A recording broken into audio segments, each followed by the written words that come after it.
César Litardo. No viene como presidente de la Asamblea. No, viene como candidato. Viene como candidato a asambleísta nacional. Sí. Pero hay que destacar algunas cosas de nuestro invitado de esta mañana. Bueno, es presidente de la Asamblea Nacional.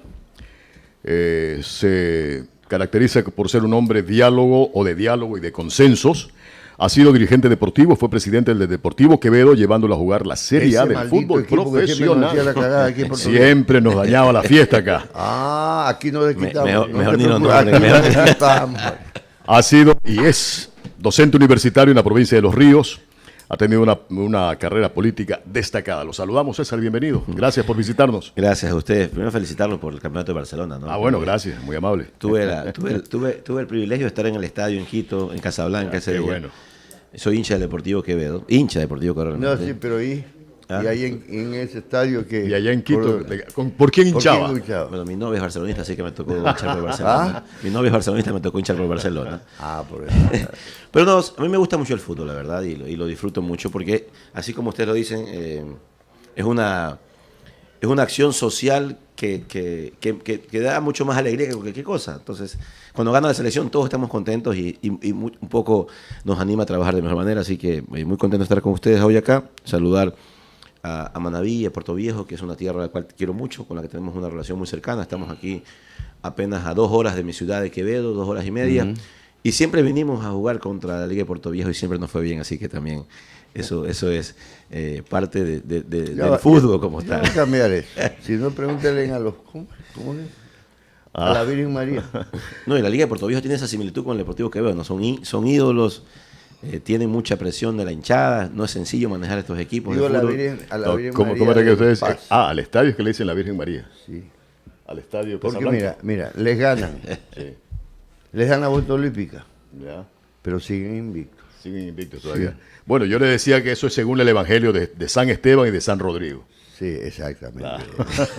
Y le apagaron la luz, ¿no? Me pareció una... A ver, presidente. Falta de respeto eso.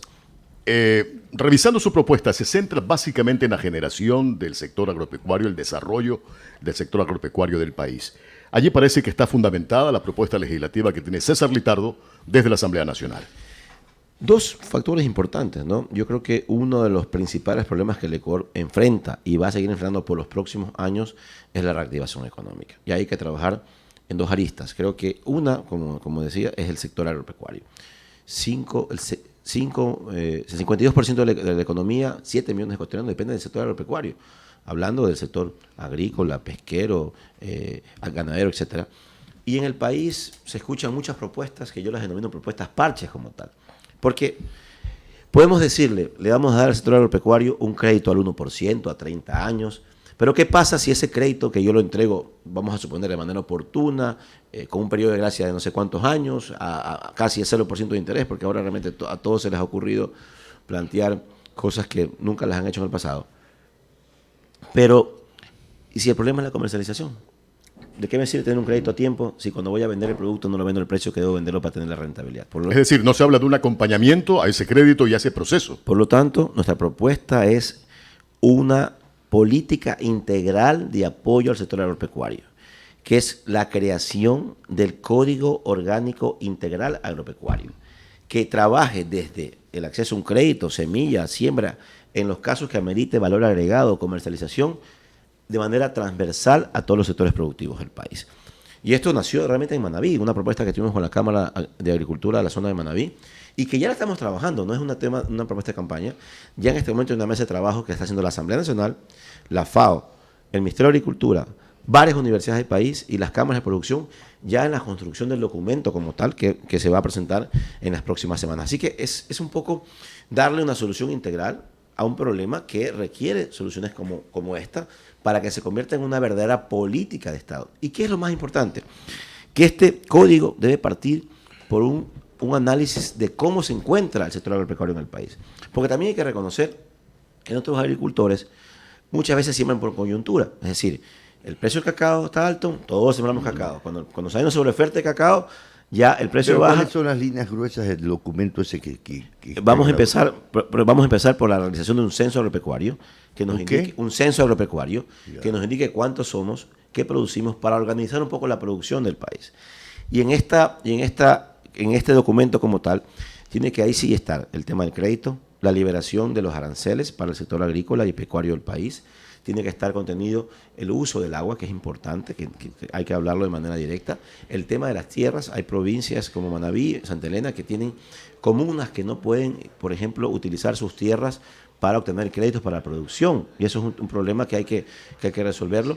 Darle una disminución a la intermediación, que muchas veces es el problema. El intermediario es quien se lleva la mayor rentabilidad del proceso de comercialización de un producto. Incluso hay que reglamentar y ahí sancionar penalmente a quienes no respeten los precios oficiales. En este momento, en muchos de los intermediarios no se respetan los precios oficiales y de hecho ni siquiera tienen un letrero que exponga claramente cuál va a ser o a qué precio está comprando el producto al agricultor. Y me parece que es importante que se regule y de ahí pues escuchar también las propuestas que van saliendo de los gremios y de las entidades que realizan actividad productiva en el país para poder generar un documento integral de solución a los problemas del sector agropecuario en el Ecuador. Lamentablemente aquí no hay un laboratorio porque, a ver, en algunos países se da así, en otros no. Aquí tú dices, mañana voy a sembrar maíz, porque te da tu gana sembrar maíz. En otros países, claro, usted puede hacer en su tierra lo que le da la gana, pero no puedes tener un crédito si es que por lo que te da la gana. Porque usted tiene que hacer un estudio de suelo para ver qué es lo más rentable para sembrar allí. ¿Y qué bondades tiene ese suelo, no? Sino papaya. Claro. Segundo, no hay precio de sustentación. Y ese es el peor crimen, la peor traición que le hacen al productor. A usted le ofrecen que le van a pagar, por ejemplo, en el caso del maíz, que es un problema serio, $14. Y usted empieza a producir. Si quiere te lo cogen 10, pues mijo. Y el Estado dice, por lo pronto no vamos a comprar maíz, o si no te tiran maíz y traen de otro país. Por eso es que hay que sancionar, incluso penalmente, con prisión, a quien no respete el precio y la intermediación. Y también la organización, porque también pasa, y nosotros también tenemos en la provincia de Los Ríos maíz, sobre todo en la zona de Ventanas, de Mocache, y pasa, y hablas con el agricultor, y el agricultor dice, este año, porque hay años que son buenos, este año estuvo bueno el precio del maíz, me fue bien.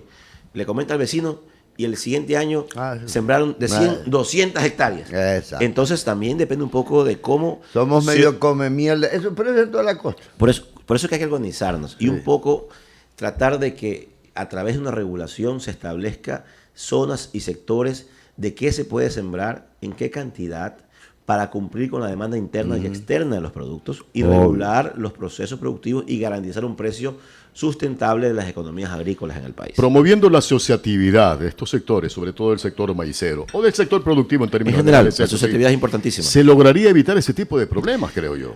Y fundamental, porque también ahorras, haces economía a escala, ahorras costos de producción. La asociatividad permite tener muchas ventajas, incluso darle valor agregado a los productos. Yo sigo insistiendo en que ha mejorado mucho este proceso. A mí me parece impensable que el Ecuador, siendo uno de los productores del mejor cacao del mundo, lo exportemos y luego lo compramos 5 veces más caro como chocolate. Cuando podemos aquí ya con el valor agregado, generar esa misma dinámica y ser quienes internamente nos ganemos esa rentabilidad que debería quedarse en las manos de los productores acá en el país. Y hay algunas iniciativas que se están haciendo y que también hay que trabajar en algo que nadie menciona. Yo no sé si hay algún candidato, yo he escuchado varias entrevistas, pero nadie menciona algo importante: la simplificación de trámites. Qué difícil que es para un productor cuando quiere darle valor agregado. Acceder a un crédito, ¿no? No, sacar un registro sanitario, sacar el registro INE. Dura 1 o 2 años y es extremadamente costoso. Hay que pagar billetes. Hay que darle facilidades. ¿Sabes pillo que hay allí? Hay que darle facilidades. Y le sacan plata a todo el mundo. Y eso es no solamente en el sector agrícola, un poco en el sector productivo en general. Si usted quiere, vamos a suponer que usted tiene el recurso, la plata, para hacer un proyecto inmobiliario. Entonces, si yo tengo los recursos, quiero hacer un proyecto inmobiliario que contrata mucha mano de obra para su construcción. Pero usted, para sacar un permiso de construcción, demora 6 meses, 1 año. Entonces, no interesa que tenga los recursos. No. Aquí es rápido. No interesa que tengan los recursos, pero no hablo de puntualidades, pero generalmente te demoras mucho en los trámites para poder generar una empresa, para hacer los trámites de generación de una empresa.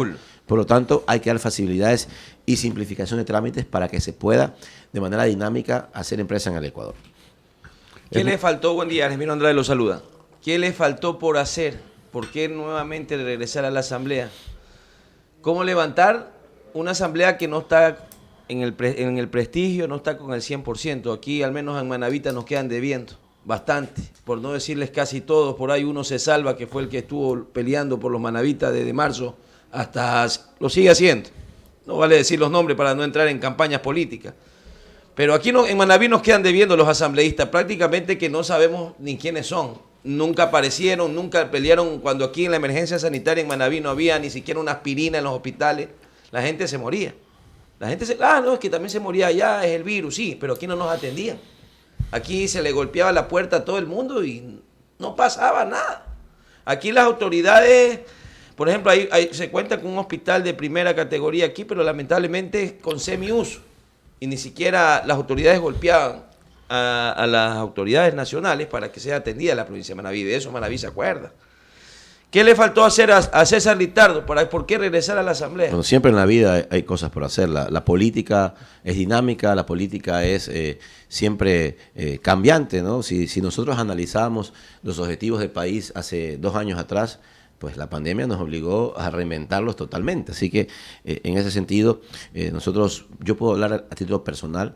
Yo no puedo responder por terceros, que eso es importante. Y si usted analiza, ya ha visto los índices de aceptación de la presidencia de la Asamblea como tal, están muy por encima de lo que representa el Parlamento como tal. Porque también es verdad, más allá que hayamos aprobado 32 leyes en diversas acciones, siempre lo negativo vende más que lo positivo. Eso también es una realidad.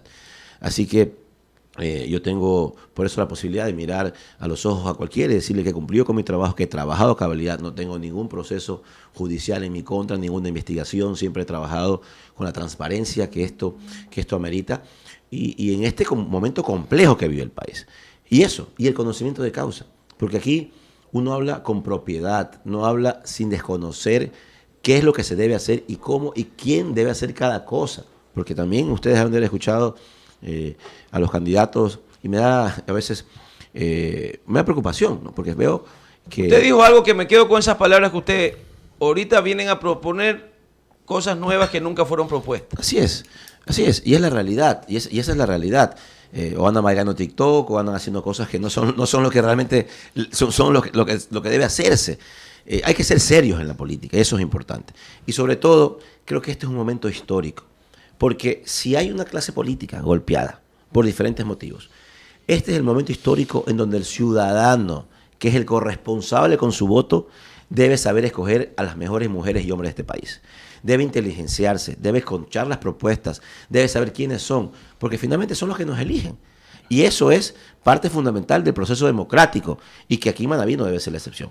Así que hay que escoger bien, hay que entender que la política necesita ser recompuesta y la confianza debe volver hacia la clase política. La semana pasada repetía yo que ya la gente no puede desentenderse de la política, porque tenemos la obligación y tenemos la responsabilidad de tan solo en 10 segundos o 15 segundos del 7 de febrero saber elegir a los representantes y los que nos van a gobernar. Esta elección, mi criterio es que no va a ser una elección cualquiera. Esta es la que va a manejar el rumbo de cómo controlar y cómo manejar esta crisis económica que ya la veníamos viviendo, que la reprodució el COVID, que sigue la emergencia sanitaria y que sigue la emergencia económica, porque el nuevo presidente que venga no solamente se va a preocupar de la deuda externa, sino que aparte de la deuda va a tener que preocupar que va a seguir prestando plata para poder pagar sueldos al sector público, que va a tener que darle mantenimiento a escuelas, colegios y carreteros que hay 4 años que no se le dan mantenimiento, al menos aquí en Manaví,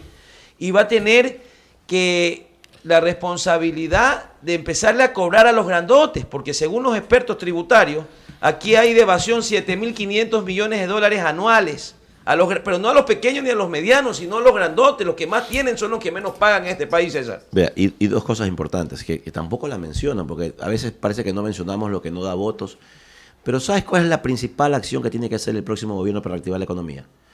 Masificar la vacunación en el país. Mientras no tengamos una masificación de la vacuna, la gente no va a salir a las calles a hacer sus actividades comerciales normales. Y si no tenemos acceso a la vacuna oportuna, a tiempo, no vamos a reactivar la economía un 100%, porque el ciudadano va a tener temor de salir a las calles como resultado de este proceso.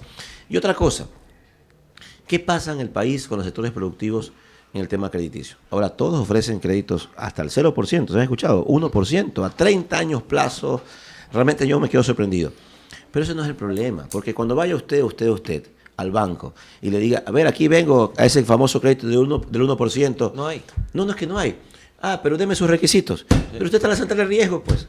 3 millones de ecuatorianos están en la central de riesgo en este momento en el país. Aquí en Puerto Viejo usted iba al Pacífico y más fue agradable porque no nos iba bien pues a los pequeños ni a los medianos tampoco, pues, ¿no? Pero yo tuve 2 ejemplos. Un amigo fue a solicitar el crédito y dijo que no porque a él sí le había ido bien en la emergencia sanitaria. No, así no fue. Y el otro que fue, dijo no porque ¿con qué iba a pagar si a él le fue mal? Peor. Vea, yo envié una persona a nombre de Radio Capital S.A. a pedir un crédito. $20,000.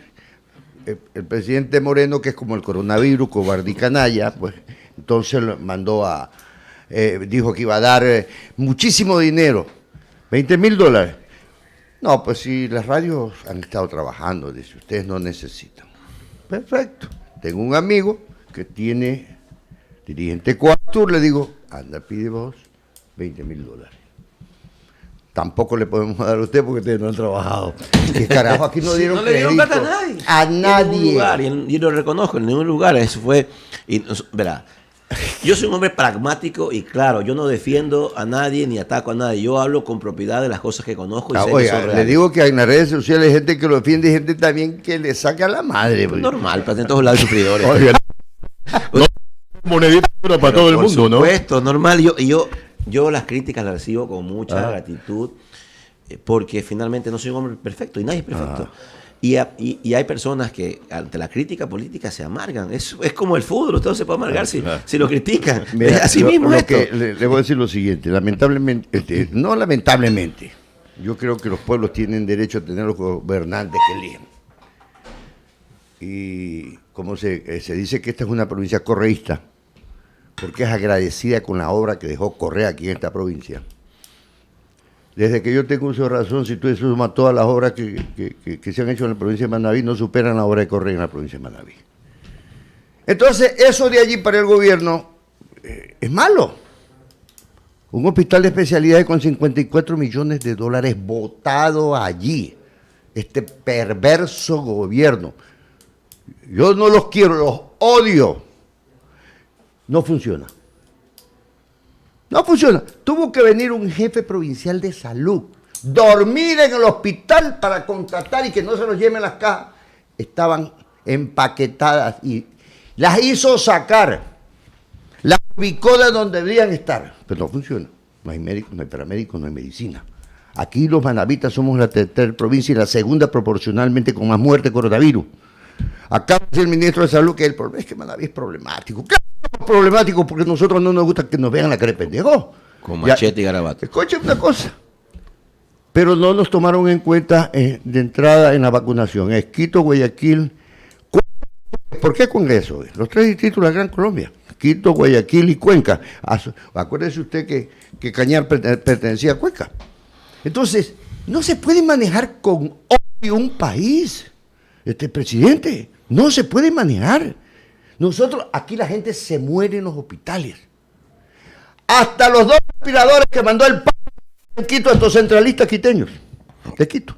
Hasta los 2 respiradores. Aquí no hay medicina, no hay médicos. ¿Qué podemos hacer? Usted es la presidenta de la Asamblea PL. Vea, tenemos otra pandemia que se llama Agencia Nacional de Tránsito. ¿Cómo se llama? La Policía de Tránsito. Pillos, sinvergüenzas, descarados que tienen que largarse de la provincia de Manabí. Viven pidiéndole plata y extorsionando a todo el mundo en las carreteras. Y le voy a decir una cuestión. Es la misma situación por ejemplo, de que veo el 50% namadita, el 50% chino. ¿Ya? Y usted sabe el respeto, y usted que es de tierra montubia también de la provincia de Los Ríos. ¿De qué parte usted ve? Veo, sí. Sí, 50% más de 50 chinos. Mis hijas son chinas. Ahí está. Bueno, escúcheme lo que le voy a decir. Rocafuerte no tiene parroquia rural. Uno de los cantones más antiguos de la provincia de Manabí. Entonces sale, la gente vive en fincas, en todas partes en Manabí. Sale con su carrito al pueblo. Entonces, Al 100 metros lo para el compadre. Compadre, llega al pueblo, vamos, trepe. Y va con 2, 3 gallinas porque va a vender. Al otro compadre también, yo que voy a comprar. Llegan a la carretera, los coge la policía de tránsito. Como es que les piden la orden de requisición. Cuenta propia se llama el documento. ¿Ah? El permiso de cuenta propia se llama el papel. Bueno, no jodan la vida. No jodan la vida. ¿Sabe cuál es el problema? Que nosotros somos el basurero de la decisión del señor Nebot, que cuando formó la Policía de Tránsito de Guayaquil dijo de las, ¿cuántos eran? 2.000 ratas que tenían, solo 500 se quedan conmigo, el resto más se la llaman a viejo pillo. Yo me quedo con los honestos.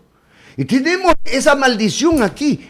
Ayúdenos como presidente de la Asamblea Nacional. Ya le voy a dar la respuesta a eso y con la solución ya. A ver. Y coincido, en el país no puede haber más política de odio. Yo coincido con esto. En De el país acuerdo. tiene que haber, yo soy un hombre de... Si usted me escucha a mí hablar en todas mis intervenciones, nunca critico a nadie. Yo nunca critico a nadie. Y podría decir muchas cosas porque conozco la realidad de muchas cosas, pero finalmente me parece que cuando somos electos... Escúcheme, le estoy reclamando al Ejecutivo. No, yo estoy de acuerdo con usted. Yo estoy de acuerdo con usted. Estoy pidiendo que usted nos ayude en eso. Y escúcheme, porque yo digo una cosa. Si uno se siente en un cargo, a quejarse del anterior, ¿para qué se sentó en el cargo? Tiene que ir a buscar las soluciones, ya sabía a qué se metía, ¿no es verdad? Entonces, uno cuando se mete y se casa sabe a qué se mete, ¿no es verdad? Ya uno ya va, tiene que ir ya predispuesto que el matrimonio no es sencillo. Y pasa en la vida esto. Y así asumió mis retos como tal. Y la otra diferencia es, podría ser entre comillas una desventaja ser de provincia, pero para mí es una ventaja. Porque yo también fui en mi ciudad autoridad, yo fui concejal, yo fui 5 años gerente de la prefectura de mi provincia. Y era imposible poder tener eco en las autoridades nacionales, porque las provincias a veces nos miran para abajo, a veces. Entonces yo entiendo el clamor del manabita y entiendo el clamor del riocense y quienes somos de provincia, porque yo lo he vivido. Y es un poco lo que he querido hacer yo dentro de mi capacidad de presidente de la Asamblea, en acercarme a las provincias. Yo en Manaví he estado 3, 4 veces, reunido aquí con varios sectores. Y en el tema que usted mencionaba, en el tema de los agricultores, este clamor que cuando recorrí el país era muy, muy, muy importante. Viene un agricultor con 2 quintales de cacao, con 2 racimos de verde, lo para un vigilante, le dice, su permiso de cuenta propia, no lo tiene, incautado o extorsionado. Nosotros hace un mes hicimos un requerimiento del Ministerio de Agricultura, y esto es importante desde la posición que nos encontramos, y hace 15 días ya se eliminó el permiso de cuenta propia para los vehículos menores a 3.500 centímetros cúbicos. No es una oferta de campaña, ya está eliminado. Ya no se requiere para los agricultores. Y aquí en la zona rural también, porque aquí también, ¿qué pasaba? Un albañil, un pintor, un mecánico llevaba atrás su escalera, sus herramientas, lo paraban, cuenta propia. No lo tiene, incautado sus herramientas. También para la zona rural, urbana también está eliminado. Eso es un poco lo que se resume en nuestras visitas y la posibilidad de que nosotros, cuando ofrecemos algo como el Código Orgánico Integral Agropecuario, no hay que esperar hasta el 14 de mayo. Yo me reintegro a mis funciones el 9 de febrero, inmediatamente ya lo podemos proponer. No se me vaya para allá. Ayúdenos a sacar a esa jurrata. Vamos. ¿Ya? Vamos a trabajar. ¿Por qué no trasladar nuevamente la competencia a la Policía Nacional como era antes? Eso está, es el mal menor, obviamente, ¿no? Verás, el tema de tránsito es mucho más grande que eso. El tema de tránsito, yo también, estamos ya en la fase final de votación, y una de las propuestas es que sea la Policía Nacional. Pero el problema es que hay una discrecionalidad en los criterios. Yo pienso, y hay que discutir, porque el problema de tránsito es que al tener las competencias los GATS, hacen que 221 municipios tengan 221 políticas diferentes. Y pasa. Y cuando tienes tú ciudades, cuando va un transportista de Manaví al puerto de Guayaquil o a Guayaquil a hacer actividades, ya cambian las políticas, ya tiene que pagar la multa a la ATM, pagar la multa a la CTE, la multa nacional. Aquí debe haber una homologación nacional del tránsito en el país, porque el problema es más de fondo que de forma. Y hay que discutir si que debemos volver las competencias de tránsito al Estado central, porque yo estuve la semana pasada escuchando una propuesta en Esmeraldas de un candidato ligado a una autoridad municipal. ¿Y sabe lo que decía? Les digo a los taxistas que si votan por mí, les voy a incrementar los cupos de taxis. Totalmente demagógico, antitécnico y sin un criterio lógico. Y eso es un poco lo que pasa cuando existe un manejo arbitrario del tránsito en el país. Que vayan de aquí y que se hagan cargo. Está bien. Dentro de las propuestas, nosotros tenemos entre las propuestas de las reformas que ya están por votarse. Ojo, esto ya está por votarse, ya está solamente de votación en el segundo debate, la ley de tránsito, que el tema no solamente el tema de la CTE, sino que todas las políticas de vigilancia de tránsito en el país se unifiquen para que haya una sola política nacional. Porque también no solamente la CTE, también hay municipios, no sé si pasa en Puerto Viejo, en Manta, hay municipios que tienen sus policías de tránsito municipales, y que también tienen otra política distinta a las otras personas. Puerto Viejo y Manta tienen. A ver, pero eso es simple, es unificar ciertas políticas para todo el país, ¿no es cierto? Pero es que aquí va a haber crimen. Y coincido. Va a haber crimen. Aquí se le paran en cualquier lado. Han cogido ahorita han cogido de moda, está de moda. Todas las carreteras que ingresan en a la Manta. periferia de Manta se ubican. Ahí está. Convenientemente. En A todos los accesos. este lo quisieron extorsionar. El Sino sábado. que se le cruzaron los cables, entonces ahí aguantaron. Ya. Entonces, escúcheme, aquí va a haber crimen por eso, porque la gente está cabreada. O sea, aquí en Manaví los odiamos. Yo me contamino con el odio de Moreno. Los odiamos, pero a estas ratas, estos sinvergüenzas de la Comisión de Tránsito, que se los lleven de aquí. Bueno, cuénteme una cosa que va a hacer por acá en estos días. Comer una buena tonga, Primero. un buen ceviche. Un camotillo después también, pues. Usted ha escuchado, en mi tierra dicen que lo más rico del Montubio es comerse una vieja en una hamaca. ¿Se ha Pero escuchado claro, eso? sí, pues la vieja es el pecado del río. Por eso, claro. Por si que acaso. sí. ¿Ah? Yo conozco un amigo que se comió una coja en una hamaca. ¿Una qué? Una coja. Sí. Una gallina coja era, ¿no? Claro, una gallina. Aquí en Puerto Viejo, Manta, Jaramijó, Crucita, vamos a tener una reunión con varios sectores de la pesca. Mañana estaremos en la zona norte, en Chone, hasta el Carmen, y recorriendo, ¿no? Un poco contando nuestras propuestas, sobre todo en los sectores agropecuarios, productivos de la provincia de Manabí. Y muy contentos, realmente, siempre que vengo a Manabí, por diversas razones, se demuestra que el manabita, a mí me encanta la identidad del manabita, que es fuerte, es una persona que tiene identidad, que saca pecho aquí en cualquier país del mundo donde se encuentre. Menos los que van a la asamblea, que fueron un poco a ratas allí, pero bueno. Y en los ríos, en Cayo tenemos muchísima colonia manabita que también está siempre haciendo actividad productiva y positiva por el país también. Así que muy Uno de grato los de visitarlo. cantones más poblados de Manabí que ves también. Así, es verdad. Porque No. Guayaquil se lleva con todo. Uno de los cantones más poblados de los ríos es Buena Fe, es un cantón extremadamente mucho mucho manabita. César, en ese código orgánico agropecuario, mencionaba usted que está contemplado también el sector pesquero porque es parte de ese colectivo, ¿no? Pero hay dos temas muy puntuales que el sector pesquero viene reclamando hace mucho tiempo. Uno es la seguridad o la inseguridad, y el otro están siendo afectados por esa liberalización de combustibles que hubo hace algunos meses atrás. Ya el diésel se ubicó en 1.35, subió 35 centavos desde mayo a la fecha. Y eso está afectando severamente al sector pesquero artesanal, sobre todo. Y a varios sectores, no solamente al pesquero, al transporte también, al transporte, a quienes hacen actividad productiva, al sector camaronero. Es decir, hay un efecto directo y es una de las cosas que hay que regular. ¿Qué legislación propone decir en ese sentido para esos sectores? Justo ayer que tuve una reunión, conversaba con el ministro de Obras Públicas sobre este tema, y le decía que hay que hacer una tarifa diferenciada para los sectores productivos. No se puede a todos poner en el mismo saco, porque tras que estás endeudado con problemas y todavía, sobre todo en el sector pesquero, una de sus principales herramientas de trabajo, que es el diésel, sube, hay que hacerlo. Y eso, más que llegar a una política o una ley, hay que regularlo con política pública, y un poco nosotros tenemos que empujar hacia allá. Y la inseguridad. Ahí hay una discusión importante en el tema de seguridad, ¿no? Primero, la falta de recursos.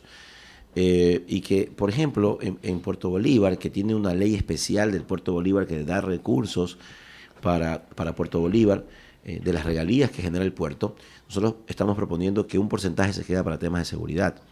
Hace 3 semanas atrás, por pedido mío, hicimos en el Consejo Nacional de Seguridad una reunión exclusiva para el tema de seguridad pesquera. Y de ahí sí se tomaron varias acciones y hay un apoyo importante del gobierno americano que va a ayudar a repotenciar todas las lanchas y todo el equipamiento de seguridad que se tiene en el país. Pero falta más. Y de ahí hay que discutir. Verán, se ha abierto un gran debate en el país sobre el tema del porte de armas. Es un tema que ahora mis asesores me van a jalar las orejas porque es un tema muy sensible. Pero hay que decirlo. Yo no estoy de acuerdo en el porte de armas generalizado. No estoy de acuerdo. Puerto. En el porte de armas de armas. generalizado. Pero tal vez el sector pesquero debe tener una consideración. Tal vez. Hay que discutirlo.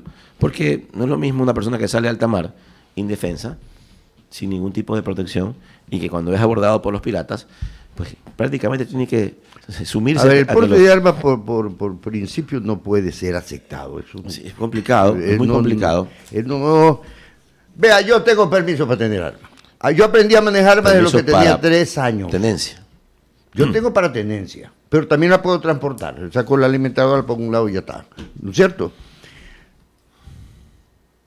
El problema es que quienes más lloran por portar armas no saben ni siquiera manejar un arma.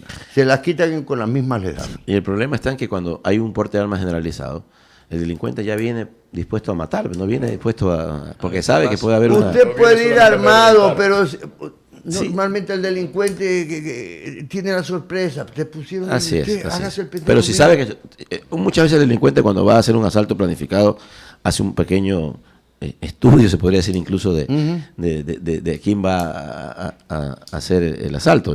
Y si ya sabe que hay una posibilidad de portar un arma, va a ir dispuesto a disparar, no va a ir a prevenir. Entonces sí, es un No va tema a complejo. amedrentar solamente. Un tema Claro. complejo, pero bueno, pero hay que discutirlo, pero finalmente lo que digo es que sí hay que trabajar en temas de seguridad y esto implica financiamiento y recursos para poder trabajar en botones de pánico. Incluso ahora el uso de drones que está ayudando en muchos sectores puede servir también para un mejor control del tema de seguridad marítima, pero hay que trabajar en algo que no se trabaja y que tampoco se puede decir mucho públicamente, que se identifica con una identificación seria de inteligencia policial de quiénes son las bandas, porque muchas veces tú hablas con los pescadores, yo he estado reunido con los pescadores, y saben, dice, es en tal lado, tal nombre, Los conocen. saben quiénes son. Entonces tiene que la policía hacer un trabajo de inteligencia para poder hacerles un seguimiento y tomar, bajo ese sentido, una prevención de captura de estas personas que están también afectando de manera muy negativa al sector pesquero, sobre todo al artesanal, que es el más perjudicado en este proceso. A ver, una pregunta que le hacen, que con esta termino. ¿Qué proponen para asegurar los pagos a los médicos postgradistas que llevan 3 meses sin cobrar su sueldo? Bueno, ya un gran sector de los posgradistas fue atendido, de hecho la gran mayoría. Hay un segmento que está todavía con algunos inconvenientes que se comprometió el gobierno en el primer mes, o sea, recién ahora el 18 de enero se reactivan la posibilidad de hacer pagos a través del Ministerio de Finanzas. Estos meses son de ajustes, incluso están cambiando el sistema informático que opera los pagos en el país. Así que a partir del inicio del trabajo del Ministerio de Finanzas ya se va a recomponer para los que faltan todavía de pagarse, se puedan pagar dentro del sistema financiero ecuatoriano. ¿Qué posibilidades, César, hay de hacer una reforma a la educación? Porque hemos entrevistado a todos los sectores políticos, de todas las organizaciones, de la educación, de todo. Y sí, para mí, mi criterio muy personal sigue siendo la propuesta más fuerte de llevar a la Asamblea la reforma a la ley de educación en la que no se le mutila el derecho a los jóvenes de escoger su carrera. Por ejemplo, aquí vienen los manavitas a dar su prueba y les sale en el oriente. ¿Qué significa? Tienen que irse a vivir a otro lado, Y somos chiles y no podemos, pues, alquilar mijo. casa, comida y todo. Y por último vas a estudiar una carrera que no eres la que quieres estudiar. Pues, ¿qué posibilidades hay de una reforma? Porque aquí hemos entrevistado a todas las organizaciones políticas y esa sigue siendo la más fuerte de todas las que existen. Hay que analizar el problema de manera integral también, ¿no? A mí no me gusta, yo podría decir, sí, vamos a eliminar el examen Eso. hay que buscar un mecanismo. Yo creo que tal vez una de las alternativas es volver al preuniversitario, tal vez, Eso. y que permita que en un curso de nivelación poder generar un proceso de ingreso a las universidades. Pero hay dos problemas después de eso. Y si yo liberalizo, si yo digo, bueno, todos los jóvenes pueden entrar a la universidad, ¿y la capacidad para recibirlos? Entonces no hay que ser demagogo, porque yo puedo decir, sí, libero el examen del CENESID, todos ingresan. ¿Y cómo hago si no tengo los espacios físicos en las universidades? Tal vez ahora, con esta nueva dinámica en donde la educación virtual ha podido demostrar que se puede hacer este tipo de actividades, puede darnos una alternativa como tal, pero hay que ser responsable. Esto tiene que ir de la mano de tres cosas. Sí, vamos a mejorar la capacidad de ingreso a las universidades, tener la infraestructura técnica y física, porque si voy a hacer carreras técnicas y no tengo los suficientes laboratorios para poder educar a los chicos, no puedo masificar la educación. Hay que tener el espacio físico y técnico y luego la oferta laboral, pues, sectorizar por zona la educación. Nosotros abrimos una universidad este año en Vinces, en nuestra provincia de Los Ríos, y las carreras son enfocadas al sector agrícola. Y una de las que más acogida tuvo fue la ingeniería en mecanización agrícola, porque no hay expertos que sepan arreglar un tractor, una maquinaria agrícola. Entonces, hay que trabajar en mejorar, sí, la capacidad de ingreso a las universidades, en el espacio físico y técnico, y luego la oferta laboral, para que no tengamos luego, porque el problema que usted me va a decir, luego, tenemos abogados, taxistas, tenemos médicos que trabajan en una tienda. Hay que trabajar de manera integral en la solución. No ser demagogos, solo pensar en un libre ingreso a las universidades, sino damos una solución integral al problema de los jóvenes. ¿Qué tal? Al espacio físico, una de las opciones es virtual.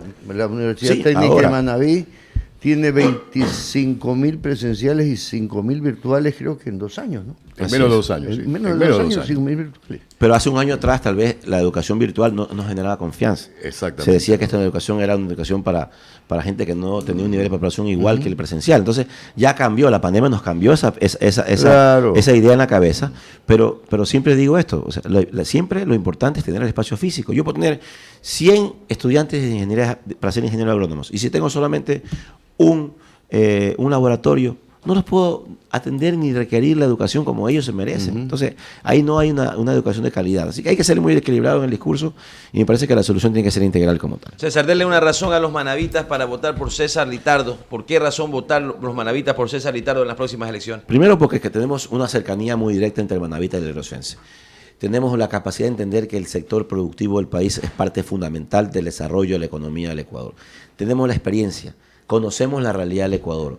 Sabemos desde el primer día que vamos a entrar en funciones una vez ser reelectos qué hacer y cómo hacerlo. No nos vamos a demorar meses en entender cómo funciona la política nacional. Entender que es importante unirse. Este país no puede seguir dividido. Yo soy un hombre que siempre trabaja por el diálogo, el consenso, y permite que todos tengan su opinión. He aprobado 32 leyes en 1 año y medio en mi periodo.